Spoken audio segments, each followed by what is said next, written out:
തുടർന്നുള്ള അല്പസമയം ദൈവം എനിക്ക് നൽകിയ ചിന്ത നിങ്ങളോട് ഷെയർ ചെയ്ത് ഞാനും വളരെ വേഗത്തിൽ തന്നെ ഇരിക്കുവാൻ ആഗ്രഹിക്കുന്നു. ഞാൻ ഇന്ന് നിങ്ങളോട് സംസാരിക്കാൻ ആഗ്രഹിക്കുന്നത് 1 തെസ്സലോനിക്ക ലേഖനം 5-ാം അധ്യായം 16-ാമത്തെ വാക്യത്തെ ആസ്പദമാക്കിയാണ്. ഒരാൾക്ക് വായിക്കാം. 1 തെസ്സലോനിക്കർ 5-ാം അധ്യായം 16-ാമത്തെ വാക്യം.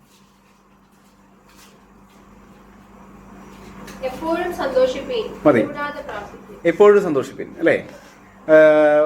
നമുക്കറിയാം, വളരെ ചെറിയൊരു വാക്യമാണ് അല്ലേ. ബൈബിളിൽ ചെറിയൊരു വാക്യം എന്ന് പറയപ്പെടുന്ന വാക്യമുണ്ടല്ലേ. അതെന്നാ ഓർമ്മയുണ്ടോ? യേശു കണ്ണുനീർ വാർത്തു, അല്ലെങ്കിൽ യേശു കരഞ്ഞു എന്ന് പറയുന്നതാണ്. Jesus wept. യോഹന്നാന്റെ സുവിശേഷം 11-ാം അധ്യായം 35-ാമത്തെ വാക്യമാണ്. ഇത് ഏറ്റവും ചെറിയെന്ന് പറഞ്ഞാൽ അതിന്റെ അക്ഷരങ്ങളെ എണ്ണീറ്റാണ് അവർ ഏറ്റവും ചെറിയ വാക്യം എന്ന് ഇംഗ്ലീഷിലും മലയാളത്തിലും പറയുന്നത്. മറ്റു പല പരിഭാഷകൾ, അതായത് മറ്റ് വ്യത്യസ്ത ഭാഷകളിലും ചെറിയ വാക്യം എന്ന് പറയുന്നത് ഇത് വ്യത്യസ്തമായ വാക്യങ്ങളാണ്. കാരണം എന്ന് പറഞ്ഞാൽ അതിന്റെ അക്ഷരങ്ങൾ എണ്ണീറ്റാണ്. എന്നിരുന്നാലും ഈ ഒരു വാക്യത്തിലേക്ക് നമ്മൾ കടക്കുമ്പോൾ ഇത് വളരെ ചെറിയൊരു വാക്യം. എപ്പോഴും സന്തോഷിപ്പിൻ എന്ന് പറയുന്നൊരു വാക്യമാണ്. എല്ലാ മനുഷ്യരോടും ചോദിച്ചാൽ എല്ലാവർക്കും ആഗ്രഹമുള്ള കാര്യം എന്താ? സന്തോഷിക്കുക എന്നുള്ളതാണ് അവരുടെ ആഗ്രഹം. അവരിപ്പോൾ ഏത് ദേശത്ത് പോയാലും എന്തൊക്കെ ചെയ്താലും അവരെത്തൊക്കെ പൊസിഷൻ ആയാലും ആരൊക്കെ ആയാലും അവരെല്ലാവരും സാർവലൗകികമായിട്ട് പറയുകയാണെങ്കിൽ ഏത് ജാതി രാജ്യം ഒക്കെ എടുത്തോ, എല്ലാവരുടെയും അടിസ്ഥാനപരമായ ഒരു ആഗ്രഹം എന്താണെന്നറിയോ? അവർക്ക് സന്തോഷമുള്ളവരായി തീരണം എന്നുള്ളതാണ്. അപ്പോൾ ഈ സന്തോഷത്തിന് വേണ്ടി അവർ വ്യത്യസ്തമായ രീതികൾ എന്ത് ചെയ്യും? അവലംബിക്കാനുണ്ടായി, അല്ലെങ്കിൽ വ്യത്യസ്തമായ രീതികളെ അവർ നോക്കുവാനായി തീരും. അപ്പോൾ അവർക്ക് സന്തോഷം ലഭിക്കുന്ന ഓരോ മാർഗങ്ങളിലേക്ക് കടക്കുവാൻ അവർ ഇടയായി തീരും. അപ്പോൾ ഈ സന്തോഷം എന്ന് പറഞ്ഞാൽ എന്താന്ന് ചോദിച്ചാൽ എന്താ പറയാ? എന്തോ സന്തോഷം? അതൊരു മാനസിക അവസ്ഥയല്ലേ. മനസ്സിന് ലഭിക്കുന്ന മനസ്സിൻ്റെ ഒരു അവസ്ഥയാണ് സന്തോഷം എന്ന് പറയുന്നത്. ഇതിൽ ഈ നേരത്തെ ദൈവം സംസാരിച്ച ദിവസം പറഞ്ഞ പോലെ എല്ലാവരും വ്യത്യസ്തമായ അനുഭവത്തിലൂടെ കടന്നു പോകുന്ന ആൾക്കാരാണ് നമ്മുടെ മധ്യയായിരിക്കുന്നത് അല്ലേ. ചിലവർക്ക് സന്തോഷിക്കാൻ പറ്റുന്ന സമയമായിരിക്കും, ചിലർക്ക് പ്രയാസമുള്ള സമയമായിരിക്കും. അങ്ങനെ വ്യത്യസ്തമായ സമയങ്ങളാണ് ഓരോരുത്തരും കടന്നു പോകുന്നത്. അപ്പോൾ ഈ സന്തോഷം നമ്മൾ പറയുകയാണെങ്കിൽ ഓരോരുത്തർ ജീവിതത്തിലും കടന്നു പോകുന്ന ഓരോ വ്യത്യസ്തമായ സാഹചര്യങ്ങളാണ് അവർ എങ്ങനെയായിരിക്കുന്നു, സന്തോഷത്തിലാണോ എന്ന് നമുക്ക് മനസ്സിലാക്കാൻ കഴിയുന്നത്. അപ്പോൾ ഈ സന്തോഷം എന്ന് പറഞ്ഞാൽ ഓരോ വ്യക്തികൾക്കും എന്തായിരിക്കും? വ്യത്യസ്തമായിരിക്കും. ഇപ്പോൾ നമ്മൾ ഓരോരുത്തരും എടുക്കുകയാണെങ്കിൽ ഓരോരുത്തരുടെയും സന്തോഷം വ്യത്യസ്തമാണ്. ചിലവർക്കെന്ന് പറയുകയാണെങ്കിൽ ഒരുമിച്ച് ഫുഡ് കഴിക്കുന്ന സന്തോഷമായിരിക്കും. ചിലർക്ക് യാത്ര ചെയ്യുന്നതായിരിക്കും സന്തോഷം. അപ്പോൾ ഈ ഫുഡ് കഴിച്ച് സന്തോഷപ്പെടുന്ന ആള് പറയും, നിനക്ക് എന്താ സന്തോഷിക്കാൻ പറ്റാത്തത്? നമ്മൾ ഫുഡ് കഴിച്ചാലേ. പക്ഷെ മറ്റാളുടെ സന്തോഷം അതല്ലായിരിക്കും. ആൾക്ക് യാത്രയായിരിക്കും, അല്ലെങ്കിൽ ആൾക്ക് കുറച്ച് നേരം TV കാണുന്നതായിരിക്കും. അല്ലെങ്കിൽ വ്യത്യസ്തമായ രീതികളായിരിക്കും ഓരോരുത്തരും അവർ കണ്ടെത്തുന്ന സന്തോഷം എന്നുള്ളത്. അപ്പോൾ ഓരോ വ്യക്തികൾക്കും വ്യത്യസ്തമാണ് ഈ പറയുന്ന സന്തോഷം എന്ന് പറയുന്നത്. അത് പലപ്പോഴും നമ്മളിത് മനസ്സിലാക്കാതെ പോകുമ്പോഴാണ് സന്തോഷം നഷ്ടപ്പെടാറ് കുടുംബത്തിലൊക്കെ നമുക്ക് കാണാൻ കഴിയും. അപ്പോൾ ഈ സന്തോഷത്തിന് വ്യത്യസ്തമായ മാർഗങ്ങൾ, പലവിധ മാർഗങ്ങൾ നമുക്ക് കാണാൻ കഴിയും. എങ്ങനെയാണ് ഈ സന്തോഷം ലഭിക്കുക എന്നുള്ള രീതിയിൽ ഞാൻ ചുമ്മാ നോക്കിയപ്പോൾ ഒരു 3-4 കൂട്ടം കാര്യങ്ങളും കിട്ടി. ഒന്നെന്ന് പറയണമെങ്കിൽ ഭൗതികമായ സ്വത്തുക്കളും അല്ലെങ്കിൽ വിജയങ്ങളും. അതായത് ഭൗതികമായ കാര്യങ്ങൾ ലഭിക്കുമ്പോൾ സന്തോഷം കിട്ടുന്നവരാണ് ഭൂരിഭാഗം ആൾക്കാർ. കുറച്ച് പണം ഉണ്ടാവണമെന്ന് ഇല്ലാത്ത ആൾക്കാർ കുറച്ച് പണം ഉണ്ടാക്കണം എന്ന് ആഗ്രഹിക്കുമ്പോൾ ആ പണം വന്ന് കയറി കഴിയുമ്പോൾ അവർക്ക് എന്തോ ഉള്ളിൽ സന്തോഷം ലഭിക്കുന്നവരുണ്ട്. അല്ലെങ്കിൽ അധികാരം, അല്ലെങ്കിൽ ചില നേട്ടങ്ങൾ, ഒരു പ്രതീക്ഷ ചില നേട്ടങ്ങൾ കൈവരിക്കുമ്പോൾ, അപ്പോൾ ഇതിലൊക്കെ അവർക്ക് എന്ത് ചെയ്യും? ഈ സന്തോഷം കടന്നു വരും. പക്ഷേ ഈ സന്തോഷം അതിനകത്ത് എന്തെങ്കിലും പ്രശ്നം വന്ന് എന്ത് ചെയ്യും? ഈ സന്തോഷം അല്പസമയത്തേക്കേ ഉള്ളൂ. ഇത് നിലനിർത്തുവാൻ അവർ കഴിയത്തില്ല. അപ്പോൾ നമ്മൾ പലരും ശ്രമിക്കുന്ന പല കാര്യങ്ങളെ കൊണ്ട് നമുക്ക് സന്തോഷങ്ങളെ കടന്നു വരാം, എല്ലാവർക്കും കടന്നു വരാം. പക്ഷേ ഇതിൽ പ്രധാന പ്രശ്നം എന്നറിയോ? ഇത് നമ്മൾ കണ്ടിന്യൂ ചെയ്യാൻ പറ്റുന്നില്ല. അല്ലെങ്കിൽ ഈ സന്തോഷം പല സമയത്ത് എന്ത് സംഭവിക്കും? അത് നിന്നു പോകുന്ന ഒരു അവസ്ഥയിൽ കടന്നു വരും. അടുത്തൊരു ഘട്ടമാണെന്ന് പറഞ്ഞാൽ ബന്ധങ്ങളും സാമൂഹിക ബന്ധങ്ങളൊക്കെ പുലർത്താന്ന് പറഞ്ഞാൽ. അപ്പോൾ ഈ ബന്ധങ്ങൾ നോക്കുമ്പോൾ ആഴത്തിലുള്ള ചില ബന്ധങ്ങൾ, ഒരു റിലേഷൻഷിപ്പ് കുടുംബമായിട്ടോ വ്യക്തികളായിട്ടോ കണ്ടെത്തും. അതിൽ ഒരു സന്തോഷം കൊള്ളും. പിന്നെന്ന് പറയുകയാണെങ്കിൽ ഈ മറ്റുള്ളവരോട് സേവനം ചെയ്യുന്നതിൽ ചിലർ സമയങ്ങൾ വേർതിരിക്കും. അപ്പോൾ അതിൽ നിന്ന് സന്തോഷം കാണാത്തതായിരിക്കും. പക്ഷേ ഇതും ചില പ്രശ്നങ്ങൾ മുന്നിലേക്ക് കടന്നു വരുമ്പോൾ, അല്ലെങ്കിൽ അവർ പ്രതീക്ഷിച്ച ഒത്തവണ്ണം ആ വ്യക്തികളോ കുടുംബങ്ങളോ ആവാതെ വരുമ്പോൾ ഈ സന്തോഷം വീണ്ടും അവിടെ എന്ത് ചെയ്യും? അവിടെ ബ്രേക്ക് വരുന്നത് കാണാൻ കഴിയും. മൂന്നാമത്തെ ഒരു കാര്യം എന്ന് പറഞ്ഞാൽ ജീവിതത്തിൽ ചില അർത്ഥങ്ങൾ, ഉദ്ദേശങ്ങൾ, അത് അവർക്കൊരു ടാർഗറ്റ് ഉണ്ട്. അല്ലെങ്കിൽ അവരുടെ ജീവിതത്തിൽ ഇന്ന കാര്യം നേടണം, അല്ലെങ്കിൽ ഇന്ന കാര്യം വാങ്ങിക്കണം, അങ്ങനെ ഉദ്ദേശത്തോടുകൂടെ അതിനു വേണ്ടി ഒരു കഠിന പ്രയത്നത്തിൽ ജീവിക്കുന്ന ആൾക്കാരുണ്ട്. അപ്പോൾ അവർക്ക് അത് ചെല്ലുന്നതാണ്, അല്ലെങ്കിൽ അതിലേക്ക് വർക്ക് ചെയ്യുന്നതാണ് അവരുടെ സന്തോഷം എന്ന് പറയുന്നത്. അതും ഒരുപക്ഷെ അവർക്ക് എത്തിച്ചേർന്നില്ലെങ്കിലോ അല്ലെങ്കിൽ അവർ വിചാരിച്ച പോലെ നടന്നില്ലെങ്കിലോ എന്ത് സംഭവിക്കും? ഈ സന്തോഷം നഷ്ടപ്പെടാം. നാലാമത്തെ കാര്യം, ഇങ്ങനെ ഒത്തിരി മാർഗങ്ങളുണ്ട്. ഞാൻ വളരെ ചെറുതായി മാത്രമേ എടുത്തുള്ളൂ. ഈ ലോകപരമായ സുഖ സൗകര്യങ്ങളിലേക്ക് പോകുന്നവരുണ്ട്, മദ്യപാനത്തിൽ മയക്കുമരുന്നിലേക്ക് പോകുന്നവരുണ്ട്. അവരൊക്കെ നമുക്ക് അറിയാവുന്ന കാര്യമാണ്. വളരെ നിമിഷങ്ങൾ മാത്രമേ ഉള്ളൂ ആ സന്തോഷത്തിന്. നാലാമത്തെ ഒരു കാര്യം എന്ന് പറഞ്ഞാൽ ആന്തരിക സമാധാനവും സംതൃപ്തിയും എന്നുള്ള കാര്യം. അപ്പോൾ ഇതെന്ന് പറഞ്ഞാൽ നമ്മുടെ ചിന്തകളെ നമ്മൾ നിയന്ത്രിക്കുക, നമുക്ക് മനസ്സമാധാനം നമ്മുടെ ഉള്ളിനകത്ത് കടന്നു വരിക, അല്ലെങ്കിൽ ഉള്ളിൽ സംതൃപ്തി കൈവരിക്കുക. അപ്പോൾ ഈ സംതൃപ്തി കൈവരിക്കുമ്പോൾ യഥാർത്ഥ ഒരു സന്തോഷത്തിലേക്ക് നമ്മൾ എത്തിച്ചേരും. അപ്പോൾ മനസ്സിൻ്റെ ഉള്ളിലൊരു സംതൃപ്തിയോ നമ്മുടെ ചിന്തകളെ നിയന്ത്രിക്കാൻ കഴിയുന്ന ഒരു അവസ്ഥ, ഒരു മനസ്സമാധാനത്തിലേക്ക് നമ്മൾ എത്തിക്കഴിഞ്ഞാൽ നമുക്ക് എന്ത് ചെയ്യാൻ പറ്റും? ഈ സന്തോഷം കണ്ടിന്യൂ ചെയ്യാൻ പറ്റും എന്നുള്ളതാണ് നമുക്ക് മനസ്സിലാക്കാം. നമുക്ക് അതിലേക്ക് ഒന്ന് കിടക്കാം. അപ്പോൾ നമ്മളിന്ന് വായിച്ച വാക്യം എന്ന് പറയുകയാണെങ്കിൽ എപ്പോഴും സന്തോഷിക്കുന്ന കാര്യങ്ങൾ. അപ്പോൾ ഇത് ആരോട് പറഞ്ഞ വാക്യമാണ്? 1 തെസ്സലോനിക്കർ 5-ാം അധ്യായത്തിന്റെ ഈ ഭാഗങ്ങൾ നമ്മൾ വായിക്കാറില്ല. എപ്പോഴാണ് സാധാരണ നമ്മൾ വായിക്കുന്നത്? കർത്തൃമേശയ്ക്ക് ആ സമയത്തോടുള്ള ബന്ധത്തിൽ സ്നേഹചുംബനത്തിന് തൊട്ട് മുന്നോടിയായിട്ട് നമ്മൾ ഈ വാക്യം എല്ലാ പ്രാവശ്യം വായിക്കാറുണ്ടല്ലേ. ഇത് പറയപ്പെടുന്നത് പറഞ്ഞാൽ ക്രിസ്ത്യാനികളുടെ അല്ലെങ്കിൽ പുതിയ നിയമവിശ്വാസിയുടെ നിയമങ്ങൾ തുടങ്ങിയാണ് നമ്മൾ ഈ ഒരു ഭാഗത്ത് നമ്മൾ പറയാറുള്ളത്. അപ്പൊ അതുകൊണ്ട് തന്നെ ഇത് നമുക്കുള്ള ഒരു പ്രമാണമാണ്, കൽപ്പനയാണ്. എന്താ ഇവിടെ പറഞ്ഞിരിക്കുന്നത്? എപ്പോഴും സന്തോഷിപ്പിൻ. അപ്പൊ ക്രിസ്ത്യാനികളെ നോക്കുവാണെങ്കിൽ അവരെല്ലാവരും എന്ത് ചെയ്യണം? എപ്പോഴും സന്തോഷിക്കുന്നവരായിരിക്കും അല്ലേ? അങ്ങനെയല്ലേ? അതുകൊണ്ട് ചില ദേവദാസന്മാരൊക്കെ നമ്മുടെ അടുത്ത് കടന്നവരും പറയാറുണ്ട്, സന്തോഷമുള്ളവരെല്ലാവരും കൈകൾ ഉയർത്തി 3 പ്രാവശ്യം. അവരെല്ലാവരും 3 പ്രാവശ്യം പറയും. പിള്ളേർ നോക്കുമ്പോൾ തലേദിവസം നല്ല തകൃതിയിൽ അടി നടന്നിട്ടാണ് എന്ത് ചെയ്യണേ അന്ന് ആരാധിക്കാൻ വന്നിരിക്കുന്നത്. അപ്പൊ സന്തോഷമുള്ളൊരു കൈവെക്കാൻ പറഞ്ഞപ്പോൾ അപ്പനും അമ്മയും കൈവെക്കിയിട്ട് ഭയങ്കര ഉച്ചത്തിലല്ലേ പറയണേ. ഇവർക്ക് എന്താണെന്ന് പറയാ, ഈ ചെറുപ്പ സമയത്തൊക്കെ നമുക്ക് ഇത് ഭയങ്കര സമ്മർദ്ദമാണ്, ഇത് എന്താ സംഭവിക്കണമെന്ന് അല്ലേ.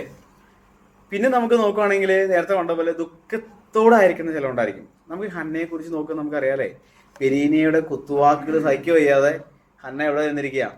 ആലയത്തിൽ ചെന്നിരിക്കുക. അപ്പോൾ ദുഃഖത്തോടെ ഇരിക്കുന്നവർ എവിടെയുണ്ട്? ചർച്ചിലുണ്ട്.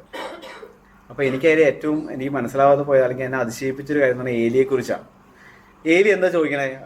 ഹന്നയോട് എന്താ ചോദിക്കണേ? എന്താ ചോദിച്ചേ? നീ എത്രത്തോളം ലഹരി പിടിച്ചിരിക്കും? നിന്റെ വീഞ്ഞൊന്ന് നിന്റെ മത്തൊന്ന് ഇറങ്ങട്ടെ എന്ന്.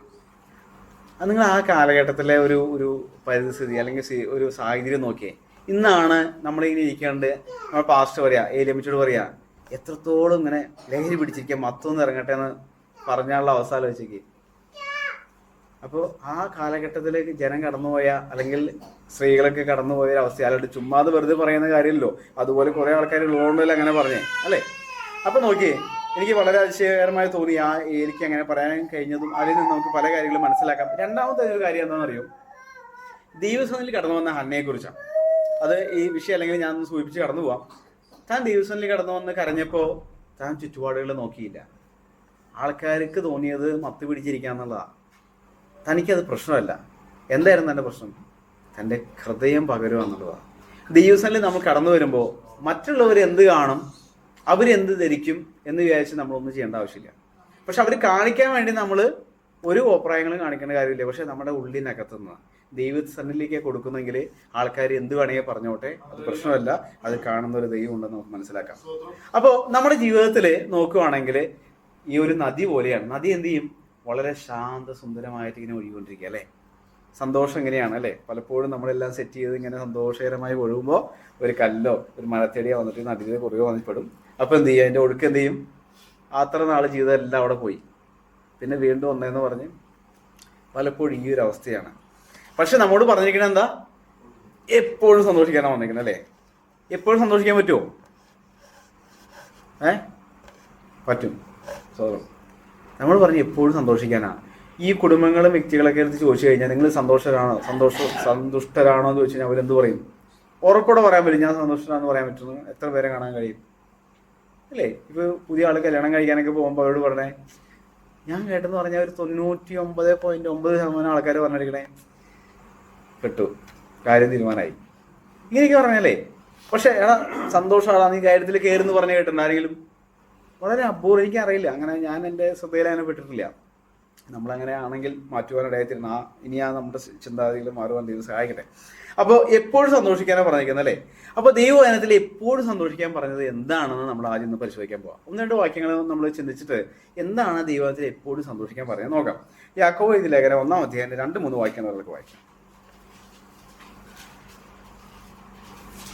എന്റെ സഹോദരന്മാരെ, നിങ്ങൾ വിവിധ പരീക്ഷകളിൽ അകപ്പെടുമ്പോൾ നിങ്ങളുടെ വിശ്വാസത്തിന്റെ പരിശോധന സ്ഥിരത ഉളവാക്കുന്നു എന്നറിഞ്ഞ് അത് അശേഷം സന്തോഷം എന്നുണ്ട്.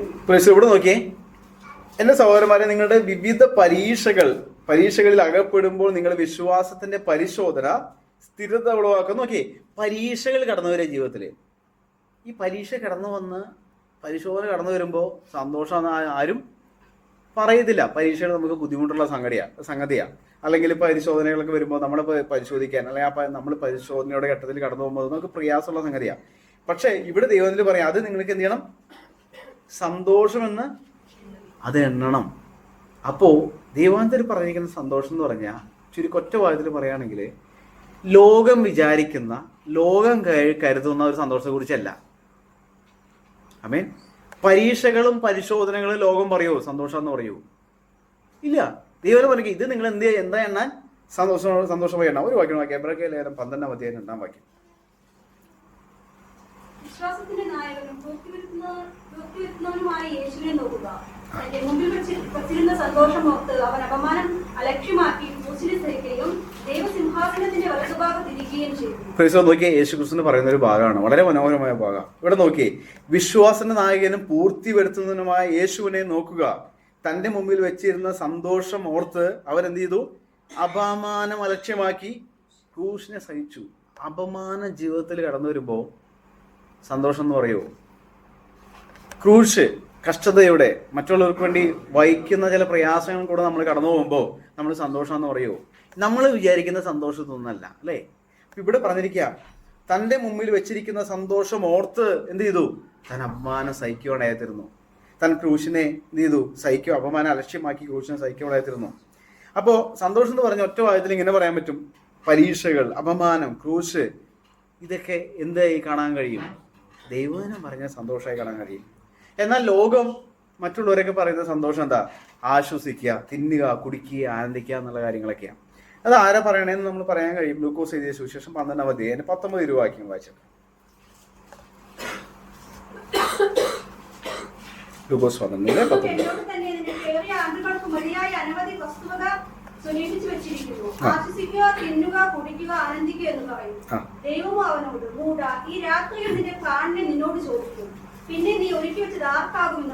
ദൈവം അവിടെ വിളിക്കുന്നത് എന്താ? മൂടാന്ന് വിളിക്കുന്നത്. കാരണം കുറച്ച് പൈസയൊക്കെ ബാങ്കിൽ വന്നപ്പോൾ, കുറച്ച് 2-3 തലമുറയ്ക്ക് പൈസയൊക്കെ ആയപ്പോൾ അവൻ്റെ ഉള്ളിൽ തോന്നി ഇനി എനിക്ക് ആശ്വസിക്കാം, തിന്നുക, കുടിക്കുക, ആനന്ദിക്കുക. അപ്പോൾ ഈ എപ്പോഴും സന്തോഷിക്കുക എന്ന് പറഞ്ഞാൽ ചിലർ ചിന്ത എന്താണെന്നറിയോ?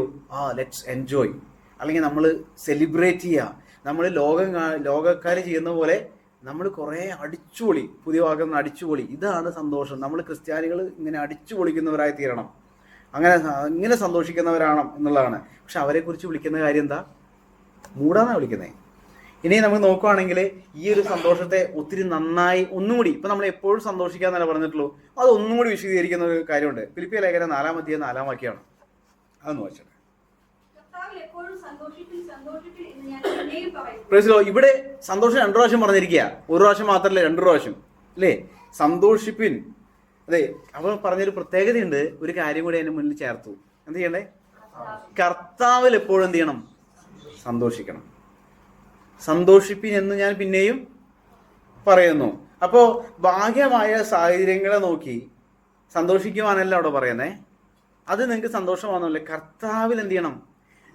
ക്രിസ്തു കേന്ദ്രീകൃതമാകുന്ന ഒരു സന്തോഷം. അതാണ് ഇവിടെ പൗലോസ് പറയാൻ കഴിയുന്നത്. ഒരു വാക്യമാക്കിയ ഫിലിപ്പിയ ലേഖനം 4-ാം അധ്യായം 4 മുതൽ 9 വരെയുള്ള വാക്യങ്ങൾ നോക്കി ഇതിന്റെ സന്ദർഭം മനസ്സിലാക്കാൻ കഴിയും. വായിച്ചോട്ടെ.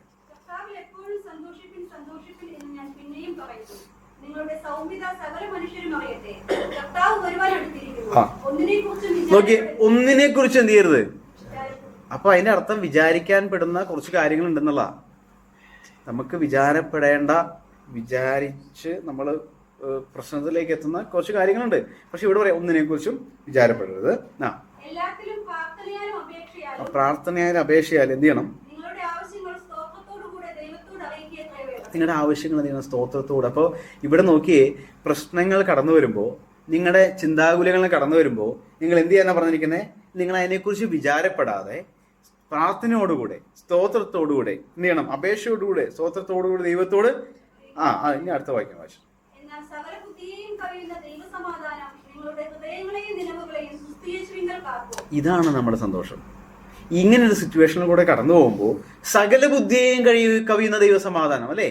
ഒരാൾക്കും ചിന്തിക്കാൻ കഴിയാത്ത, വിചാരിക്കാൻ കഴിയാത്ത, നനയ്ക്കാൻ കഴിയാത്ത, എങ്ങനെ എന്നെ തരണം ചെയ്യുമെന്ന് അറിയാത്ത, അങ്ങനെ സകല ബുദ്ധിയെയും കവിയുന്ന ദൈവസമാധാനം എന്ത് ചെയ്യും? നമ്മുടെ ഹൃദയങ്ങളിൽ ക്രിസ്തുവിൽ കാക്കും. അപ്പൊ ഈ ഹൃദയത്തിൽ ഈ സമാധാനം കടന്നു വരുമ്പോൾ നമുക്ക് എന്ത് ചെയ്യാൻ പറ്റും? നമുക്ക് സന്തോഷിക്കാൻ കഴിയും. അപ്പോൾ നമ്മൾ കടന്നു പോകുന്ന വിചാരങ്ങളോ ചിന്താകുലങ്ങളോ പെട്ടിരിക്കാനല്ല അവിടെ പറയണേ. ഇതെന്ത് ചെയ്യണം? ഇത് നല്ലൊരു ഉദാഹരണം ഹന്നയെ കുറിച്ച് പറയണേ. ഹന്ന ദൈവസ്ഥലിൽ ചെന്നു, ആലയത്തിൽ ചെന്നു കരഞ്ഞു. ദേവദാസ് ഇങ്ങനെയൊക്കെ അവിടുത്തെ ഏലി പുരോഹിത് ഇങ്ങനെയൊക്കെ പറഞ്ഞെങ്കിലും അവൾ പറഞ്ഞു, ഞാൻ വീഞ്ഞോ മദ്യം കുടിച്ചിട്ടില്ല, നീ എന്നൊരു മോശപ്പെട്ട സ്ത്രീയായി കാണരുതെന്നൊക്കെ പറഞ്ഞപ്പോൾ ഏലി പ്രവാചകൻ അപ്പുറത്ത് പറയാ, നിന്റെ ഉള്ളിലത്തെ നീ ആഗ്രഹിച്ച കാര്യം ദൈവം നിനക്ക് തരട്ടെ എന്ന് പറഞ്ഞു വിടുക. പിന്നെ താൻ വീട്ടിൽ വന്നിട്ട് വീണ്ടും ഇത് ആലോചിച്ചുകൊണ്ടിരിക്കുകയാണ് ചെയ്തേ. പിന്നെ താൻ ദുഃഖിച്ചില്ല എന്നോട് പറയുന്നത്. അപ്പോൾ സകല ബുദ്ധിയെയും കവിയുന്ന ദൈവസമാധാനം എന്ത് ചെയ്യും? ചില പ്രതിസന്ധികളിലൂടെ നമ്മൾ പലരും കടന്നുപോയിട്ടുള്ളതാണല്ലേ. നമുക്കതിനെ എങ്ങനെ തരണം ചെയ്യുന്ന വരെ നമ്മൾ വിചാരിച്ചിട്ടുണ്ട്. പക്ഷേ നമ്മുടെ കൂടെയുള്ളവർ പോലും ചിന്തിക്കുന്നതിന് അപ്പുറത്തെ അല്ലെങ്കിൽ അതിന് മുകളിലായി ദൈവത്തിന്റെ സമാധാനം അവർ വ്യാപരിക്കുന്ന കണ്ടിട്ടുണ്ടോ? അല്ലെങ്കിൽ നമുക്ക് വ്യാപരിച്ച് നമുക്ക് മനസ്സിലായിട്ടുണ്ടോ? ഈ സമാധാനമാണ് നമ്മൾ എന്ത് ചെയ്യുന്നത്? നമ്മൾ അവിടെ സന്തോഷത്തോടെ നിർത്തുവാൻ സഹായിക്കുന്നത്. പ്രൈസലോ. ഇത് മറ്റുള്ളവർക്ക് നോക്കി എന്ത് ചെയ്യാൻ പറ്റില്ല, കാണാൻ കഴിയത്തില്ല. കാരണം എന്ന് പറഞ്ഞു കഴിഞ്ഞാൽ അവർ നോക്കുന്ന സന്തോഷം എന്താ? നമ്മൾ കുറേ പൈസ ഉണ്ടാക്കുന്നോ, അല്ലെങ്കിൽ ഒരു വലിയ അധികാരത്തിലെത്തുന്നോ, നമുക്ക് മറ്റു പല കാര്യങ്ങളും നടക്കുന്നോ, അല്ല ആ കാര്യങ്ങളാ. പക്ഷെ ദൈവത്തിന് പറയുന്ന സന്തോഷം എന്താ? ഈ ദൈവത്തിന്റെ സാന്നിധ്യം നമ്മൾ അനുഭവിക്കുന്ന, നമ്മുടെ ഹൃദയത്തിനകത്ത് പരീക്ഷകളും പ്രശ്നങ്ങളും ദുഃഖങ്ങളും കഷ്ടതകളും കടന്നു വരുമ്പോൾ നമ്മൾ അനുഭവിക്കുന്ന ആ ഒരു സന്തോഷത്തെയാണ് ദൈവത്തിനോട് കാണാൻ കഴിയുന്നത്. അപ്പോൾ ഈ സന്തോഷം നമുക്ക് എങ്ങനെ പ്രാപിക്കാൻ കഴിയുക? ഇത് ഒരാൾ വിചാരിച്ച ഞാൻ അന്ന് നാളെ മുതൽ ഇങ്ങനെ ആയിത്തീരുന്നു പറഞ്ഞല്ല. ഇതിനെക്കുറിച്ച് ദൈവത്തിൽ പറഞ്ഞൊരു കാര്യമുണ്ട്. എന്നറിയോ? ഇത് ദൈവത്തിന്റെ ആത്മാവിന്റെ ഫലത്തിൽ ഒന്നാണ്, അല്ലേ? കഴിഞ്ഞ ദിവസം സംസാരിച്ചപ്പോഴും പറഞ്ഞു, സ്നേഹത്തെ കുറിച്ച് പറഞ്ഞു. സ്നേഹം എന്താ? ആത്മാവിന്റെ ഫലത്തിൽ ഒന്നാണെന്ത്? സ്നേഹം. നമുക്ക് വായിക്കാം. ഗലാത്യ ലേഖനം 5-ാം അധ്യായം 22-ാം വാക്യം വായിച്ചേ. മതി. ഒത്തിരി കാര്യങ്ങൾ അവിടെ പറയണേ. സ്നേഹം, സന്തോഷം, സമാധാനം, ദീർഘക്ഷമ, ദയ, പരോപകാരം, വിശ്വസ്ത, സൗമ്യത, ഇന്ദ്രിജയം, അങ്ങനെ പോകുന്നു. അപ്പൊ ഇത് എന്താ സംഭവം? ഈ സമാധാനം എന്ന് പറഞ്ഞ എന്താ? ആത്മാവിന്റെ ഫലം. ആത്മാവിന്റെ ഫലമാണ്. ഇതിന് നമ്മൾ കുറച്ച് നേരത്തെ കേട്ട പോലെ എന്ത് ചെയ്യണം? ആത്മാവിൽ നമ്മൾ നിറയപ്പെടണം. നമ്മൾ ആത്മാവിൽ നിറയപ്പെടുമ്പോൾ നമുക്ക് എന്ത് ചെയ്യും? ഈ ആത്മാവിന്റെ ഫലം നമ്മൾ നിറയും. സന്തോഷം നമുക്ക് കഴിയുന്നില്ലെങ്കിൽ, നമ്മുടെ ജീവിതത്തിൽ, നമ്മുടെ കുടുംബത്തിൽ, വ്യക്തിപരമായി യഥാർത്ഥത്തിൽ സന്തോഷത്തിൽ നമുക്ക് കടന്നു പോകാൻ കഴിയുന്നില്ലെങ്കിൽ, നമ്മൾ ഒരു കാര്യം ചെയ്യണം. ഈ ആത്മാവിനെ നമ്മൾ നിറയ്ക്കാൻ ശ്രമിക്കണം. ദൈവത്തിന്റെ ആത്മാവ് നമ്മളിലേക്ക് നിറഞ്ഞു കഴിയുമ്പോൾ, ഈ ഫലം നമ്മളിലേക്ക് കടന്നു വരുമ്പോൾ നമുക്ക് എന്ത് ചെയ്യാൻ കഴിയും? നമുക്ക് യഥാർത്ഥമായി സന്തോഷിക്കാൻ കഴിയും, അല്ലേ? ശരിക്കും നമ്മളെക്കുറിച്ച് നോക്കി ലോകം പറഞ്ഞ, അല്ലെങ്കിൽ നമ്മൾ നമ്മളെക്കുറിച്ച് അഭിമാനിച്ചെന്ന് പറഞ്ഞാൽ, ഞങ്ങൾ ഇതിലേക്ക് കിടന്നപ്പോൾ നമ്മൾ അനുഭവിച്ചൊരു സന്തോഷമുണ്ടല്ലോ സഹോദരാ, ഇത് നിങ്ങൾ അനുഭവിക്കണം എന്ന് പറയാറുള്ളത്, അല്ലേ? പക്ഷെ ഇപ്പം നമ്മൾ തിരിഞ്ഞു നോക്കുമ്പോൾ ഈ സന്തോഷം അവരുടെ വീട്ടിലും പ്രശ്നമുണ്ട്, നമ്മുടെ വീട്ടിലും പ്രശ്നമുണ്ട്. അവർക്കും കടമുണ്ട്, നമുക്കും കടമുണ്ട്. അവരും ടൂർ പോകുന്നുണ്ട്, നമ്മളും ടൂർ പോകുന്നുണ്ട്. അവരും പാർട്ടി നടത്തുന്നത്, നമ്മളും പാർട്ടി നടത്തുന്നത്. എന്നിട്ടും നമുക്ക് എന്ത് സംഭവിക്കുന്നില്ല? ഈ സന്തോഷം നമുക്ക് യഥാർത്ഥം അനുഭവിക്കാൻ കഴിയുന്നില്ല, അല്ലേ? അപ്പോൾ ഈ സന്തോഷം അനുഭവിക്കാൻ കഴിഞ്ഞില്ലെങ്കിൽ ഒരു പ്രശ്നം എന്താണെന്നറിയോ? ഈ ആത്മാവിനെ ഇനിയും നമ്മളിലേക്ക് നിറയ്ക്കേണ്ട ഒരു ആവശ്യമുണ്ട്. അതിനുവേണ്ടി ആ കാര്യം നമ്മൾ എത്രത്തോളം ആഗ്രഹിക്കുന്നു അത്രത്തോളം ഇത് തരുന്ന പറഞ്ഞേ. ഇതിപ്പോൾ ഒരു ലിമിറ്റഡ് അല്ല, ഇത് നമ്മുടെ വിശ്വസിക്കുന്നതിൻ്റെ ഉള്ളിൽ നിന്ന് ഒഴുകുന്ന ജീവിതം പോലെയാണ്. അപ്പൊ നമുക്ക് ഒരുപാട് തരും. ഇന്നൊരു വാക്യം, ഒന്നിട്ട് വാക്യങ്ങൾ വായിക്കാം. അപ്പോസ്തല പ്രവൃത്തിയിലെ 5-ാം അധ്യായം 40-41 വായിച്ചേ. അപ്പോസ്തല പ്രവൃത്തിയിലെ 5-ാം അധ്യായം 40. അപ്പോസ്തലന്മാരെ വരുത്തി അടുപ്പിച്ചു, യേശുവിന്റെ നാമത്തിൽ സംസാരിക്കരുതെന്ന് കൽപ്പിച്ച് അവരെ വിട്ടയച്ചു. തിരുനാമത്തിനു വേണ്ടി അപമാനം സഹിപ്പാൻ യോഗ്യരായി എണ്ണപ്പെടുകയാൽ അവ സന്തോഷിച്ചുകൊണ്ട് ന്യായാധിപ സംഘത്തിന്റെ മുമ്പിൽ നിന്ന് പുറപ്പെട്ടു പോയി. നോക്കിയേ, അടി കിട്ടി, അപമാനിച്ചു, എന്നിട്ട് അവര് പറയാ യേശുവിന് വേണ്ടി ആ ഒരു അവസരം ഞങ്ങൾക്ക് കിട്ടിയത് കൊണ്ട് അവരെന്ത് ചെയ്തു? സന്തോഷിച്ചു. ലോകം ഈ അടി കിട്ടിയ സന്തോഷിക്കുന്നു പറയൂ? നമ്മൾ നിന്ദിക്കപ്പെട്ട് കഴിഞ്ഞാൽ ലോകം പറയൂ അവന് ഭയങ്കര സന്തോഷമാണെന്ന് പറയൂ? ഇത് പറയണമെങ്കിൽ എന്ത് ചെയ്യണം? ഈ ആത്മാവ് നമ്മുടെ ഉള്ളിലേക്ക് പകരുവാനായിട്ട്. ഈ ആത്മാവ് നിറഞ്ഞതുകൊണ്ട് പൗലോസ് പറഞ്ഞെന്താ? ഈ ക്രിസ്തുവിന് വേണ്ടി എനിക്ക് അടി കൊള്ളുവാൻ കഴിഞ്ഞു, അല്ലെങ്കിൽ അടി തനിക്ക് സന്തോഷകരമായി കൺവേർട്ട് ചെയ്യാൻ കഴിഞ്ഞത് എന്തുകൊണ്ടാ? ഈ ആത്മാവ് തന്നെ നിറഞ്ഞുകൊണ്ടാ. ഒരു വാക്യം വാക്യം അടുത്തത് മത്തായി സുവിശേഷം 5-ാം 11-12 വാക്യങ്ങൾ. മത്തായി സുവിശേഷം 5-ാം 11-12 എന്റെ നിമിത്തം നിങ്ങളെ പഴിക്കുകയും ഉപദ്രവിക്കുകയും നിങ്ങളെ കൊണ്ട് എല്ലാ തിന്മയും കളവായി പറയുകയും ചെയ്യുമ്പോൾ നിങ്ങൾ ഭാഗ്യവാന്മാർ. സ്വർഗ്ഗത്തിൽ നിങ്ങളുടെ പ്രതിഫലം വലുതാകുകൊണ്ട് സന്തോഷിച്ചു ഉല്ലസിക്കും. നോക്കി, സന്തോഷിച്ച് ഉല്ലസിക്കാൻ. എന്താ പറഞ്ഞേ? നിങ്ങളെ പഴിക്കുകയും ഉപദ്രവിക്കുകയും തിന്മ കളവായി പറയിപ്പിക്കുകയും ചെയ്യുമ്പോൾ നിങ്ങൾക്ക് എന്ത് ചെയ്യും? നിങ്ങൾ ഭാഗ്യവാന്മാരാണ്. സ്വർഗത്തിൽ നിങ്ങൾ അനുഗ്രഹിക്കപ്പെട്ടവരാ. എന്താ? സ്വർഗത്തിലെ നിക്ഷേപം കൂടിക്കൊണ്ടിരിക്കുക. അത് അവർക്ക് മനസ്സിലാവണില്ല അല്ലേ? നമ്മളെ പഴിക്കുമ്പോഴും നമ്മൾ നിന്ദിക്കുമ്പോഴും നമ്മുടെ അക്കൗണ്ടിൽ കയറിക്കൊണ്ടിരിക്കുകയെന്ന് അവർക്ക് മനസ്സിലായിട്ടില്ല. പക്ഷെ അത് നമുക്ക് തിരിച്ചറിയുന്നുവെങ്കിൽ നമ്മൾ എന്ത് ചെയ്യണം? സന്തോഷിക്കാൻ. അപ്പോൾ നമ്മളെ പഴിക്കുമ്പോൾ നമുക്ക് വിഷമം കടന്നു വരും, പ്രയാസം കടന്നു വരും. ദൈവമേ, എന്നെ എന്തിനാണ് ഇവരിങ്ങനെ കാണിക്കുന്നത്? എനിക്ക് എന്തുകൊണ്ടായി കഷ്ടത വരുന്നത്? എന്നെ എന്നവർ നിന്ദിച്ചേ? ഞാൻ പ്രാർത്ഥനയ്ക്ക് പോകുന്നതല്ലേ, അപ്പം ഇനി അടുത്ത ആഴ്ചയോട് ഞാൻ പ്രാർത്ഥനയ്ക്ക് പോകുന്നില്ല എന്നൊക്കെ നമ്മൾ തീരുമാനക്കാറല്ലേ. പക്ഷെ ഇതിന് തിരിച്ചു ചിന്തിക്കാൻ പറ്റുമോ? അവിടെ നമ്മുടെ അക്കൗണ്ടിൽ കയറിക്കൊണ്ടിരിക്കുന്നതുകൊണ്ട് നമ്മൾ എന്ത് ചെയ്യണം? നമ്മൾ രണ്ട് ചീത്ത പറയുമ്പോൾ സന്തോഷിച്ച് പോകാൻ കഴിയണം. നമുക്ക് പറ്റാറില്ല, കുറവാണ്. കാരണം എന്താണെന്നറിയോ? ഈ ആത്മാവ് നിറയേണ്ട ഇനിയുണ്ട് എന്നുള്ളതുകൊണ്ടാണ്. Praise the Lord. ഒരു വാക്യം ഹബൂക്ക് പ്രവാചക പുസ്തകം 3-ാം അധ്യായം 17-18 വാക്യം. ഹബൂക്ക് 3-ാം അധ്യായം 17-18 വാക്യം. മുന്തിരിവള്ളിയിൽ അനുഭവം ഉണ്ടാകുകയില്ല. ഒലിവുമരത്തിന്റെ പ്രയത്നം നിഷ്ഫലമായി പോകും. നിലങ്ങൾ ആഹാരം വിളയിക്കുകയില്ല. ആട്ടിൻകൂട്ടം തൊഴുത്തിൽ നിന്ന് നശിച്ചു പോകും. ഗോശാലകളിൽ കന്നുകാലി ഉണ്ടായിരിക്കുകയില്ല. എങ്കിലും ഞാൻ യഹോവയിൽ ആനന്ദിക്കും. എന്റെ രക്ഷയുടെ ദൈവത്തിൽ ഘോഷിച്ചുല്ലസിക്കും. നോക്കിയേ, അവിടെ അവര് അനുഭവിക്കുന്ന ഒരു സന്തോഷം നോക്കിയേ. അതായത് നോക്കിയേ, അത്തിവൃക്ഷം തഴുക്കില്ല. നമ്മൾ കൃഷി ചെയ്തിട്ട് സംഭവം താഴ്ത്തില്ലെങ്കിൽ കൃഷി ഉണ്ടായി നമുക്ക് എന്ത് സംഭവിക്കും? നമുക്ക് നിരാശ വരും, നമുക്ക് വിചാരം കടന്നു വരില്ലേ? അത്തിവൃക്ഷം തളിർക്കയില്ല, മുന്തിരിവള്ളിയിൽ അനുഭവം ഉണ്ടാവില്ല, ഒലിവു മരത്തിന്റെ പ്രയത്നം നിഷ്ഫലമായി പോകും, നിങ്ങൾ ആഹാരം വിളയിക്കുകയില്ല, ആട്ടിൻകൂട്ടം തൊഴുത്തുകളിൽ നശിച്ചു പോകും, ഗോശാലകൾ കന്നുകാലികൾ ഉണ്ടാകുകയില്ല. എങ്കിലും ഞാൻ യഹോവയിൽ ആനന്ദിക്കും, എന്റെ രക്ഷയുടെ ദൈവത്തിൽ ഘോഷിച്ചുല്ലസിക്കുന്നു. ഹല്ലേലൂയ. ഇതിന്റെ ആഴം നിങ്ങൾക്ക് മനസ്സിലാക്കാൻ കഴിയുന്നോ? ലോകം പറയുന്ന സന്തോഷമല്ല ഒരു ദൈവത്തോട് പറയുന്ന സന്തോഷം. തന്റെ ജീവിതത്തിലെ കഷ്ടതകൾ, പ്രയാസങ്ങൾ, നിന്ദകൾ കടന്നു വരുമ്പോൾ സന്തോഷിക്കുന്ന ഒരു കൂട്ടം ഉണ്ടെങ്കിൽ അത് ആയിരിക്കും? അത് ദൈവമക്കളായിരിക്കും. അത് സന്തോഷം നമ്മൾ അനുഭവിക്കാണ്ടായിത്തീരണം. അപ്പോൾ നമ്മുടെ സന്തോഷം, ഈ സന്തോഷം നഷ്ടപ്പെടുത്താൻ ആർക്കെങ്കിലും കഴിയുമോ? ഇതുകൊണ്ടാണ് അപ്പോസ്തലനായ പൗലോസ് പറഞ്ഞേ, എന്ത് പറഞ്ഞേ? എപ്പോഴും സന്തോഷിപ്പേൻ, കർത്താവിൽ എപ്പോഴും സന്തോഷം. അപ്പോൾ എടുത്ത് പറയുക, ഇനിയിപ്പോൾ ആർക്കെങ്കിലും സംശയം വരണ്ടെന്ന് വെച്ചിട്ട് എടുത്ത് ആഡ് ചെയ്തിരിക്കുക, കർത്താവിൽ എപ്പോഴും സന്തോഷിപ്പേൻ, ഞാൻ വീണ്ടും പറയുന്നു ആ സന്തോഷത്തെക്കുറിച്ച്. റോമൻകർ എഴുതിയ 8-ാം അധ്യായം അതിന്റെ 35 മുതലുള്ള വാക്യങ്ങൾ ഇത് വായിച്ചിട്ടെ. ക്രിസ്തുവിന്റെ സ്നേഹത്തിൽ നിന്ന് നമ്മെ വേർതിരിക്കുന്നതാ കഷ്ടതയോ സങ്കടമോ ഉപദ്രവമോ പട്ടിണിയോ നഗ്നതയോ ആപത്തോ വാളോ നിന്റെ നിമിത്തം ഞങ്ങൾ ഇടപെടാതെ കൊല്ലുന്നു, അറുപ്പാനുള്ള ആടുകളെ പോലെ ഞങ്ങൾ എണ്ണുന്നു എന്ന് എഴുതിയിരിക്കുന്നുവല്ലോ. നമ്മെ സ്നേഹിച്ചവൻ മുഖാന്തരം ഇതിലൊക്കെയും പൂർണ്ണജയം പ്രാപിക്കുന്നു. മരണത്തിനോ ജീവനോ ദൂതന്മാർക്കോ വാഴ്ചകൾക്കോ അധികാരങ്ങൾക്കോ ഇപ്പോഴുള്ളതിനോ വരുവാനുള്ളതിനോ ഉയരത്തിനോ ആഴത്തിനോ മറ്റു യാതൊരു സൃഷ്ടിക്കോ നമ്മുടെ കർത്താവായ യേശുക്രിസ്തുവിനുള്ള ദൈവസ്നേഹത്തിൽ നിന്നോ നമ്മെ വേർതിരിക്കാൻ കഴിയുകയില്ല എന്ന് ഞാൻ ഉറച്ചിരിക്കുന്നു. അമ്മയെ നോക്കിയേ, തന്റെ ഉറപ്പ് ഉറച്ച് ഈ വാക്യങ്ങളൊക്കെ ഒത്തിരി പ്രാവശ്യം നമ്മൾ വായിച്ചിട്ടുള്ള മനപ്പോടാ അതിന്റെ ഓരോ കാര്യങ്ങൾ നമുക്ക് പറയാൻ കഴിയും അല്ലേ? അപ്പോൾ യേശുക്രിസ്തുവിന്റെ സ്നേഹം നമ്മെ വേർപിരിക്കുന്നതാ കഷ്ടതയോ സങ്കടമോ ഉപദ്രവമോ പട്ടിണിയോ ആപത്തോ വാളോ അതൊക്കെ നമ്മൾ ഭയങ്കര ശക്തമായി പറയാറില്ല. പക്ഷെ കഷ്ടതയും പട്ടിണിയും ആപത്തും വാളൊക്കെ കടന്നു വരുമ്പോൾ നമ്മൾ പലപ്പോഴും കാലറടി പോവാറുണ്ട് അല്ലേ? അപ്പോൾ ഇത് പറയും, ഇതൊന്നും എന്നെ എന്ത് ചെയ്യത്തില്ല, ദൈവത്തിൻ്റെ സ്നേഹത്തിൽ നിന്ന് അല്ലെങ്കിൽ എൻ്റെ സന്തോഷത്തിൽ നിന്ന് വേർപെടുത്താൻ. അപ്പോൾ ഇതിലേക്ക് നമ്മൾ എത്തുവാനാണ് അപ്പോസ്തലനായ പൗലോസ് പറഞ്ഞത്. താൻ എവിടെ നിന്നാ പറയണമെന്നറിയോ? ഫിലിപ്പിയ ആയതിനെ കുറിച്ച് നമ്മൾ കഴിഞ്ഞ ദിവസങ്ങളൊക്കെ ധ്യാനിച്ച കാരാഗ്രഹത്തിൽ കിടന്നുകൊണ്ട് പറയാണ്, ഈ അനുഭവിക്കുന്ന സന്തോഷം നമ്മൾ എന്ത് ചെയ്യണം? കാരാഗ്രഹത്തിന്റെ അവസ്ഥയിൽ കിടന്നിട്ട് പറയുകയാണ്, സന്തോഷിക്കണം എപ്പോഴും. വീണ്ടും ഞാൻ പറയുന്നു, കർത്താവിൽ എപ്പോഴും സന്തോഷിക്കണം. ഹല്ലേലൂയ.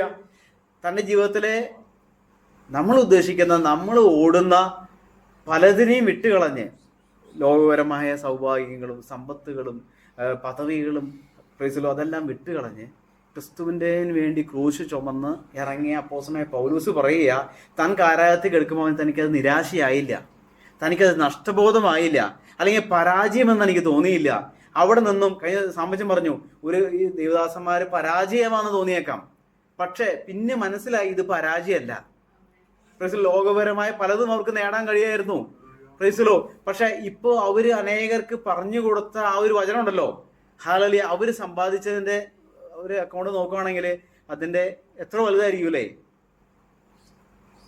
ഈ തുരുമ്പും അല്ലേ, കള്ളനൊന്നും മോഷ്ടിക്കാത്ത ആ നിക്ഷേപം അവർ ശേഖരിച്ചു വെച്ചിരിക്കുക. ഇതിനെക്കുറിച്ച് തിരിച്ചറിയുമ്പോൾ മാത്രമേ നമുക്ക് എന്ത് ചെയ്യാൻ കഴിയത്തുള്ളൂ, നമുക്ക് സന്തോഷിക്കാൻ കഴിയുള്ളൂ. അപ്പോൾ അപ്പോസ്തലനായ പൗലോസ് തന്റെ കാരാഗ്രഹത്തിൽ കിടന്നു പറയാ, നമ്മൾ എന്ത് ചെയ്യണം? കർത്താവിൽ എപ്പോഴും സന്തോഷിക്കണം. ഒരു പക്ഷെ നമ്മൾ കടന്നു പോകുന്ന പ്രയാസമായിരിക്കാം, ദുഃഖങ്ങൾ ഉണ്ടായിരിക്കും. ഹന്നയെ പോലെ ദുഃഖത്തോടെ ആയിരിക്കും നമ്മൾ വന്നിരിക്കുന്നത്, പ്രയാസത്തോടെ വന്നിരിക്കുന്നത്. നമുക്ക് ചില ചോദ്യങ്ങൾക്ക് മറുപടി കിട്ടി കാണില്ല, ചില നമ്മുടെ വിഷയങ്ങൾക്ക് പരിഹാരമായി കാണത്തില്ല. നമ്മൾ നിന്ദിക്കുന്നവർ കണ്ടേക്കാം, നമ്മൾ ചോദ്യചിഹ്നമായി കടന്നു പോയേക്കാം. പക്ഷെ ഒരു കാര്യം നമ്മൾ ഉറപ്പ് പറയണം, യേശു ക്രിസ്തുവിന്റെ സ്നേഹത്തിൽ നിന്ന് ഇതിനൊന്നും നമ്മളെ മാറ്റാൻ കഴിയത്തില്ല. യേശു ക്രിസ്തുവിനുള്ള സന്തോഷം, നമ്മളിലുള്ള സന്തോഷത്തെ ഇതൊന്നും നമ്മളെ എടുത്തു കളയാൻ കഴിയുന്നില്ല. ഇനി ഈ ദിവസങ്ങളിൽ നമ്മൾ ചിന്തിക്കണം, നമുക്ക് യഥാർത്ഥമായി സന്തോഷിക്കാൻ കഴിയുന്നില്ലെങ്കിൽ നമ്മൾ ലോകത്തിൻ്റെ സന്തോഷം എന്ന ചിന്തയെ മാറ്റി ദൈവം ആഗ്രഹിക്കുന്ന ആ സന്തോഷത്തെ നമ്മൾ കടന്നു വരണം. ദൈവത്തിൻ്റെ ആത്മാവിൻ്റെ ഫലമാണ്, ആത്മാവിൻ്റെ വരങ്ങളാണ് എന്ത്? സന്തോഷം. അത് നമുക്ക് ലഭിക്കുവാൻ നമ്മുടെ കുടുംബം സന്തോഷമുള്ളതായി തീരട്ടെ. പുറമെ ചില പ്രശ്നങ്ങൾ നമുക്ക് കണ്ടേക്കാം, എന്നിരുന്നാലും നമ്മൾ കേട്ടോ, എത്ര മനോഹരമായ സങ്കീർത്തന, ഇതാ സഹോദരന്മാർ ഒത്തൊരുമിച്ച് വസിക്കുന്നത് എത്ര ശുഭവും എത്ര മനോഹരമാകുന്നു അല്ലേ. ആ ഒരു സന്തോഷം നമുക്ക് അനുഭവിക്കാൻ കഴിയുന്നു. നമുക്കറിയാം, നമ്മുടെ സഹോദരങ്ങൾ, നമ്മുടെ രക്തബന്ധങ്ങൾ തന്നെ പറയാം, അവരൊക്കെ നമ്മൾ ഒരുമിച്ച് നമ്മൾ കൂടുമ്പോൾ സന്തോഷം എങ്ങനെയാണ്? അതുപോലെ നമ്മൾ കൂട്ടായ്മ, നമ്മുടെ യേശു ക്രിസ്തുവിന്റെ രക്തബന്ധങ്ങളായി നമ്മൾ ഒരുമിച്ച് കൂടുമ്പോൾ എന്ത് ചെയ്യണം? ആ സന്തോഷം അനുഭവിക്കാൻ കഴിയണം. അത് നമുക്ക് പല പ്രശ്നങ്ങൾ ഉണ്ടായിരിക്കാം, അതൊക്കെ നമ്മൾ പുറമേ നമ്മുടെ ജീവിതത്തിൽ ദൈവം വേണ്ടതൊക്കെ എത്ര പ്രശ്നം ഉണ്ടായിട്ടും ഇന്ന് സാമൂഹ്യത്തിനും ഇന്ന് സിസ്റ്റർ ഇവിടെ നിന്നില്ലേ? നമ്മൾ ആരെങ്കിലും പ്രതീക്ഷിച്ചോ മുന്നോട്ട് പോകുന്നു? നമ്മളാണെങ്കിൽ നിൽക്കില്ലായിരുന്നു. അപ്പോൾ ഇത് നമുക്ക് തരുന്നൊരു ചിന്തയുണ്ട്, എന്താണെന്നറിയോ? ദൈവം നടത്തും, തൻ്റെ കരത്തിലാണ്. ദൈവം സ്നേഹിക്കുന്ന നമ്മെ ഓരോരുത്തരെയും ദൈവം സ്നേഹിക്കുന്നു, നമ്മളെ ഓരോരുത്തരും ദൈവം കരുതുന്നു. അപ്പൊ ഉറപ്പോടെ നമുക്ക് പോവാം. നമ്മുടെ പ്രതിസന്ധികളെ നോക്കി, പ്രശ്നങ്ങളെ നോക്കി നിരാശപ്പെടരുത്. നമ്മുടെ ഭവനം സന്തോഷമുള്ളതായി മാറണം. നമ്മൾ ഓരോരുത്തരും ക്രിസ്തുവിൽ സന്തോഷിക്കുന്നവരായി മാറട്ടെ എന്ന് പറഞ്ഞുകൊണ്ട് പരമേൽപ്പിക്കുന്ന ദൈവം ഓരോരുത്തരെയും അനുഗ്രഹിക്കുമാറാട്ടെ.